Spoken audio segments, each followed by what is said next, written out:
বিএনপির কাছে ৩০টি আসন চেয়েছে জামায়াত। সম্প্রতি এমন কথাই জানিয়েছেন মির্জা ফখরুল। ৩০টি আসন না দেয়ায় জামায়াত বিএনপির উপর চাপ সৃষ্টি করছে বলেও দাবি করেন তিনি। তবে ফখরুলের এমন বক্তব্যের নিন্দা জানিয়েছে জামায়াতে ইসলামী। কার কাছে জামায়াত ৩০ আসন চেয়েছে এর প্রমাণও হাজির করতে বলেছে দলটি।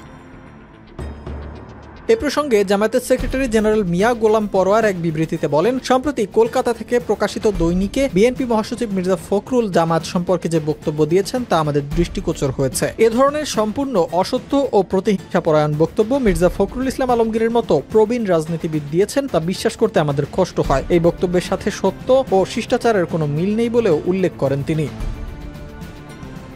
এমন বক্তব্যের প্রতিবাদ জ্ঞাপন করে গোলাম পরোয়ার বলেন, জামায়াতে ইসলামী কার কাছে এই আসনগুলো দাবি করেছে তার প্রমাণ জাতির কাছে উপস্থাপন করার জন্য দ্ব্যর্থহীন কণ্ঠে আহ্বান জানাচ্ছি। জামায়াতে ইসলামী তার মূল নেতৃত্বের অধীনে পরিচালিত হয়। কারো কাছে আসন চাওয়ার রাজনীতির সাথে জামায়াতে ইসলামীর বর্তমান সময়ে দূরতম কোনো সম্পর্ক নেই। মির্জা ফখরুল বক্তব্যের পক্ষে প্রমাণ উপস্থাপন করতে ব্যর্থ হলে এমন বক্তব্যের জন্য জনগণের সামনে দুঃখ প্রকাশ করার আহ্বান জানান গোলাম পরোয়ার। বলেন, আমাদের ভরসার মূল জায়গা মহান রবের সাহায্য ও করুণা প্রার্থনা। সম্প্রতি এ ধরনের অসত্য বিভ্রান্তিকর বক্তব্য প্রদান থেকে বিরত থাকার জন্য আহ্বান জানান তিনি।